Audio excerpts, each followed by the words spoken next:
Hello everyone. So friend, कैसे हैं आप सभी? आशा है आप सभी अच्छे होंगे। सो फ्रेंड, काफी स्टूडेंट डरे हुए थे कि भैया कहीं ऐसा ना हो कि ये एक्स्ट्रा वैकेंसी राउंड के लिए भी सीट चार्ट को रिलीज ना करें, क्योंकि इन्होंने थर्ड राउंड में तो रिलीज नहीं किया था। और अगर मान लो ऐसा हुआ तो हम कैसे चॉइस फिलिंग करेंगे, तो इसका काफी स्टूडेंट को बहुत डर था। तो गाइस, फाइनली आपको डरने की कोई जरूरत नहीं है, क्योंकि इन्होंने यहाँ पर सीट चार्ट जो है एक्स्ट्रा वैकेंसी राउंड के लिए रिलीज कर दिया है। तो आज मैं आपको वही सीट चार्ट दिखाने वाला हूँ। तो आप देखिए, हम एमपीआईसी काउंसिलिंग की ऑफिशियल वेबसाइट पर है। तो आप जैसे यहाँ पर आएंगे तो सीट चार्ट पर क्लिक कीजिए और यहाँ पर आप देखिए एक्स्ट्रा वैकेंसी फॉर ये देखिए, तो इस तरह से यहाँ पर आ जाएगा। तो इसको मैं आपको टेबिलिटी पर ले जाता हूँ। चलिए देखिए, तो देखिए आप यहाँ पर, जैसा कि मैंने आपको बताया था कि गवर्नमेंट कॉलेज की मैक्सिमम सीट जो है वो थर्ड राउंड में फिल हो जाएगी।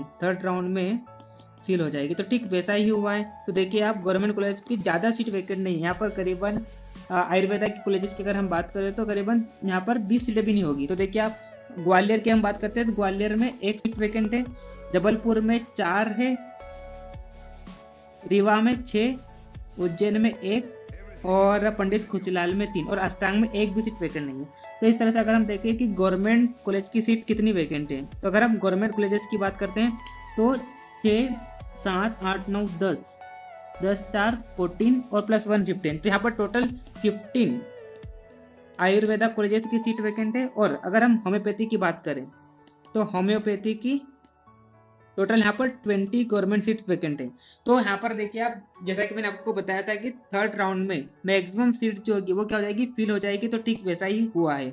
और अगर हम प्राइवेट कॉलेज की बात करें तो प्राइवेट कॉलेज की तो काफ़ी सीट वैकेंट है। तो आप देखिए यहाँ पर, अगर हम टॉप कॉलेज की बात करें, एलएन की बात करें तो एलएन में देखिए आप 39 सीट वैकेंट है। अब आपको बताऊं मैं, एलएन में सबसे ज्यादा अलॉटमेंट किसको होगा पता है? जो आउटसाइड एमपी के हैं उनको ज्यादा अलॉटमेंट देखने को मिलेगा। क्योंकि लास्ट ईयर मैंने मॉप अप राउंड का रिजल्ट देखा था, सेकंड राउंड का। उसमें मैंने देखा था कि मैक्सिमम अलॉटमेंट जो हुआ था वो कहाँ से हुआ था, महाराष्ट्र वाले स्टूडेंट को हुआ था, या जो अदर स्टेट के कैंडिडेट है उनको काफी ज्यादा यहाँ पर अलॉटमेंट हुआ था। तो शायद ऐसा भी मेरे को लग रहा है कि इस बार भी ऐसा ही कुछ होने वाला है। लेकिन देखते हैं, जो भी आएगा रिजल्ट आने के बाद ही वो तो पता चलेगा। लेकिन आप देखिए, आप मंदसौर की बात करते हैं, उसमें 20 सीट वैकेंट है। उसके बाद अगर मैं आपको किसकी बताऊं, रानी दुलेया की देखिए, आरडी की, यहाँ पर 32 सीट वैकेंट है, देखिए आप। और उसके बाद अगर हम बात करते हैं श्री साई की बात करते हैं, श्री साई में 10 सीट वैकेंट है। उसके बाद अगर हम मानसरोवर की बात करते हैं तो मानसरोवर में 24 सीट वैकेंट है। और उसके बाद अगर हम बात करें शुभदीप की, शुभदीप में कितनी सीट वैकेंट है, ये देखिए आप, शुभदीप में 15 सीट वैकेंट है। हालांकि शुभदीप में कम सीट वैकेंट है, ज़्यादा वैकेंट नहीं है यहाँ पर। उसके बाद पुरनायु की बात करते हैं, पुरनायु में भी 15 सीट वैकेंट है, मतलब मैक्सिमम सीट इसकी फिलअप हो गई है। उसके बाद हम अच्छा कॉलेज और कौन सा, सेम की बात करते हैं, सेम में 37 सीट वैकेंट है। देख सकते हैं आप, आपके सामने यहाँ पर सीट चार्ट दिखाई दे रहा है एक्स्ट्रा वैकेंसी राउंड के लिए। तो प्राइवेट कॉलेजेस किसको देखिए आप, प्राइवेट कॉलेजेस की तो काफ़ी ज़्यादा सीट वैकेंट है ना। तो जो घबरा रहे थे कि भैया हमें सीट मिलेगी या नहीं मिलेगी, तो आपको घबराने की बिल्कुल भी जरूरत नहीं है, क्योंकि आपको आसानी से एक प्राइवेट कॉलेज मिल जाएगा। हालांकि यहाँ पर आप जो चाह रहे हैं वो कॉलेज शायद ही मिले, है ना, लेकिन पर हाँ, आपको एक प्राइवेट कॉलेज मिल जाएगा, तो आपको घबराने की जरूरत नहीं है। और रही बात कट ऑफ की, अगर हम बात करें तो मैं डिटेल में कल वीडियो लाऊंगा कि क्या एक्सपेक्टेड कट ऑफ जाने वाली है। वहाँ पर मैं बात करूंगा गवर्नमेंट की भी और साथ में प्राइवेट कॉलेजेस की भी बात करूंगा। तो अगर आपने चैनल को सब्सक्राइब नहीं किया, चैनल को सब्सक्राइब कर लीजिए। अब आप बोलेंगे कि भैया आप जो एक्सपेक्टेड कट ऑफ लाएंगे वो क्या बिल्कुल वैसी ही जाएगी जो आप बताएंगे?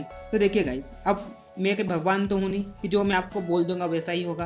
लेकिन हाँ, मैं क्या करूंगा, पूरे डाटा को एनालिसिस करके आपके लिए मैं एक्सपेक्टेड कट ऑफ लाऊंगा।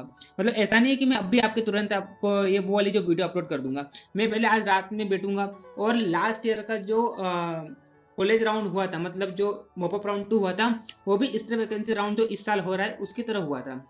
तो वहां पर मैं देखूंगा कि मॉपअप राउंड के बाद कितनी सीट वैकेंट थी गवर्नमेंट और प्राइवेट में, और फिर एक्स्ट्रा वैकेंसी राउंड में क्या रिजल्ट आया था। तो उस रिजल्ट को मैं और साथ में स्टेट मेरिट क्या रही थी लास्ट ईयर, सीट मैट्रिक्स क्या रहा था, वो पूरा कंपेयर करके इस साल जो सीन चल रहा है, मतलब इस साल जो स्टेट मेरिट आई है या इस साल का जो सीट चार्ट आया है, उसको कंपेयर करके पूरे डाटा को एनालिसिस करके मैं आपके लिए कट ऑफ लेकर आऊंगा, क्योंकि मैं हवा में बात करना पसंद नहीं करता हूँ। इसलिए आपने देखा होगा कि मेरी ऐसे बार बार वीडियोस मतलब नहीं आती है, हर 10 मिनट में एक वीडियो आ गई, ऐसा नहीं है। मैं एकदम पूरे डाटा को एनालिसिस करके लाता हूँ।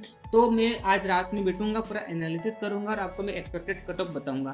तो हालांकि देखिए, जो कट ऑफ होगी वो इसके आसपास ही होगी, उसमें आप प्लस माइनस 5 या 10 कर सकते हैं। हालांकि वो मैं पूरा एनालिसिस करूंगा, उसके बाद मैं आपको डिटेल में वीडियो बताऊंगा। तो आप जुड़े रहिए, चैनल को सब्सक्राइब कर लीजिए, और अगर आपको कोई डाउट हो तो आप मुझे मेरे इंस्टाग्राम हैंडल